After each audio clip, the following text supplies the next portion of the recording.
Dari semula telah kau tetapkan hidupku dalam tanganmu, dalam rencanamu Tuhan. Rencana indah telah kau siapkan bagi masa depanku yang penuh harapan. Semua baik, semua baik.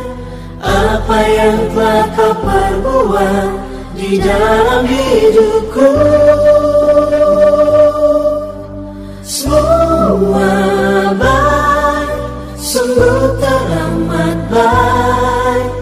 Kau jadikan hidupku berarti.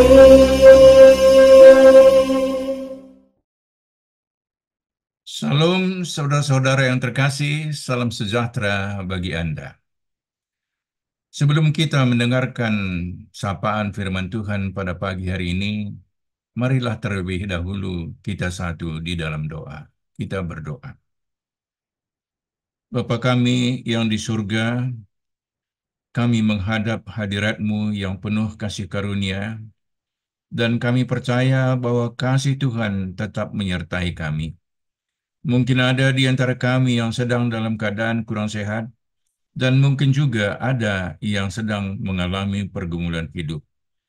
Namun, pada waktu kami sakit atau sehat, dan dalam pergumulan hidup kami tetap mengandalkan Tuhan karena kami percaya bahwa Tuhan tetap mengasihi kami dan peduli akan kehidupan kami. Kami akan mendengarkan sapaan Tuhan, dan firman-Mu akan menerangi jalan hidup kami. Berfirmanlah Tuhan, karena kami siap mendengarkannya. Dalam nama Tuhan kami, Yesus Kristus, kami berdoa. Amin. Saudara-saudaraku yang terkasih dalam Tuhan kita Yesus Kristus, firman Tuhan yang menjadi landasan renungan kita pada pagi hari ini adalah sesuatu yang luar biasa. Untuk jelasnya, marilah saya bacakan untuk kita dari Matius 28 ayat 9 yang berbunyi sebagai berikut. Tiba-tiba Yesus berjumpa dengan mereka dan berkata, "Salam bagimu." Mereka mendekatinya dan memeluk kakinya serta menyembahnya.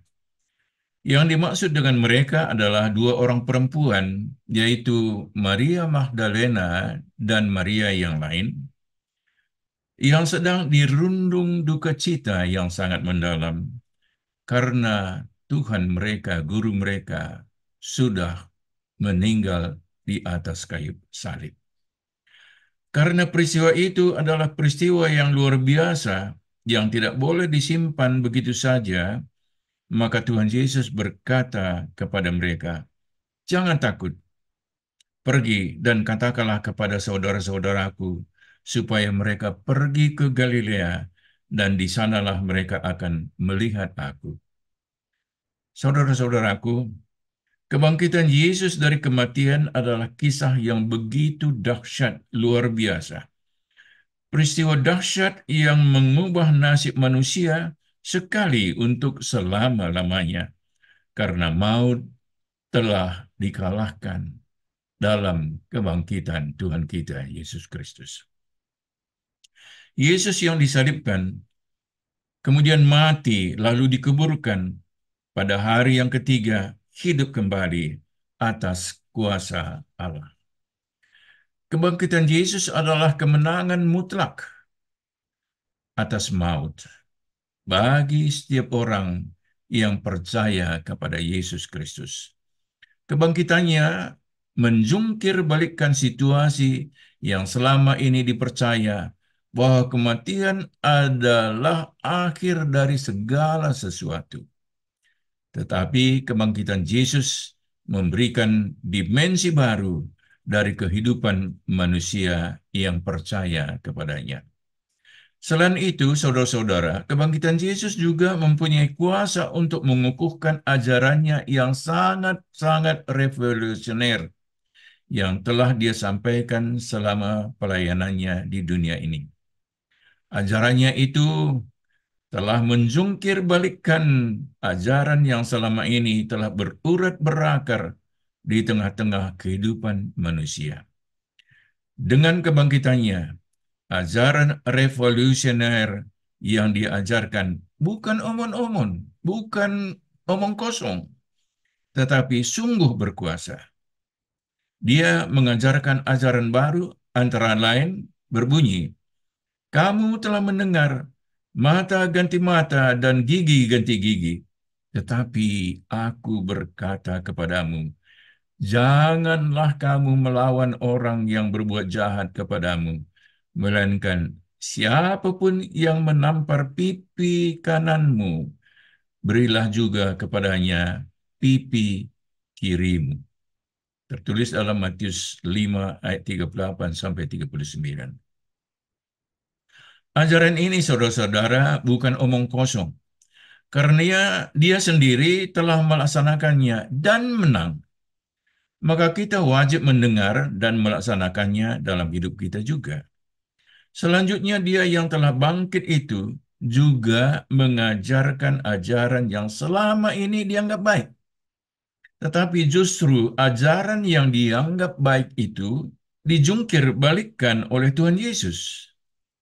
Dalam Injil Matius, kita baca kata-kata Tuhan Yesus sebagai berikut. "Kamu telah mendengar firman, kasihilah sesamamu manusia dan bencilah musuhmu. Tetapi aku berkata kepadamu," kata Tuhan kita Yesus Kristus, "kasihilah musuhmu dan berdoalah bagi mereka yang menganiaya kamu." Itu juga sudah dilaksanakan oleh Tuhan kita Yesus Kristus di puncak kesengsaraannya di atas kayu salib. Dia berdoa untuk orang-orang yang menganiaya dia. Dan apa yang diajarkan itu dimateraikan dengan kebangkitannya dari antara orang mati oleh kuasa Allah Bapa yang Maha Kasih. Implikasinya, saudara-saudara, ialah kita tidak usah ragu mengikut Yesus dan ajarannya. Bisa jadi karena ketaatan kita kepada Yesus Kristus, kita mendapat masalah bahkan sengsara di dalam kehidupan kita karena kita percaya dan iman kita teguh kepada Yesus Kristus.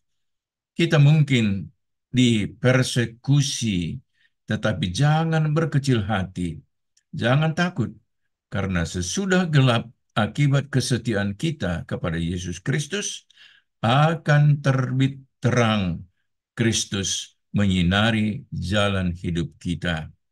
Karena dia sudah menang. Dan dia juga mengatakan dalam Yohanes 16 ayat 33b, "Dalam dunia kamu menderita penganiayaan, tetapi kuatkanlah hatimu, aku telah mengalahkan dunia."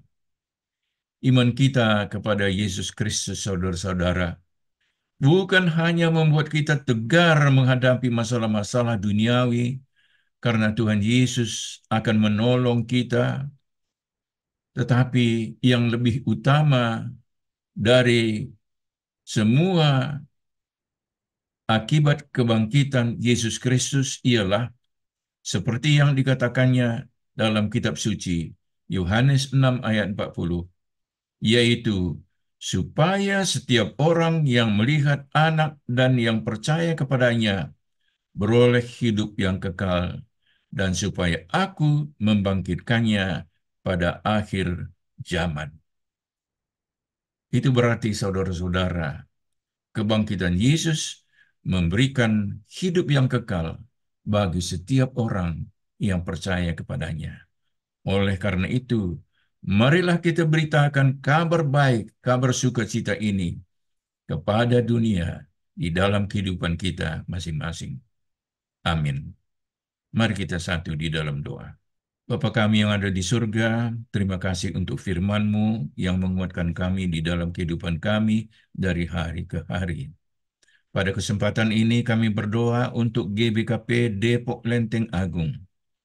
Kami berdoa untuk pendeta kami di Depok Lenteng Agung beserta dengan keluarganya. Demikian juga kami doakan pertua diaken dan keluarga mereka, dan juga pertua diaken yang emeritus. Kami juga mendoakan untuk semua pengurus-pengurus kategorial. Khususnya juga kami berdoa untuk saudara-saudara kami yang sudah saitun, agar semua saitun tetap berkeyakinan teguh tentang kehidupan kekal yang tetap setia dalam imannya kepada Yesus Kristus.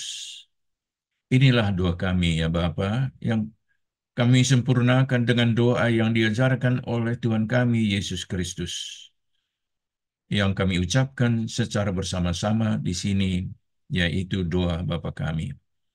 Bapa kami yang di sorga, dikuduskanlah namamu, datanglah kerajaanmu, jadilah kehendak-mu di bumi seperti di sorga. Berikanlah kami pada hari ini makanan kami yang secukupnya, dan ampunilah kami akan kesalahan kami, seperti kami juga mengampuni orang yang bersalah kepada kami. Dan janganlah membawa kami ke dalam pencobaan, tetapi lepaskanlah kami daripada yang jahat, karena Engkaulah yang mempunyai kerajaan dan kuasa dan kemuliaan sampai selama-lamanya. Amin. Salam saudara-saudara, selamat bersaksi dan beraksi di dalam kehidupan kita. Nama Tuhan dipermuliakan dan Tuhan memberkati kita semua. Amin.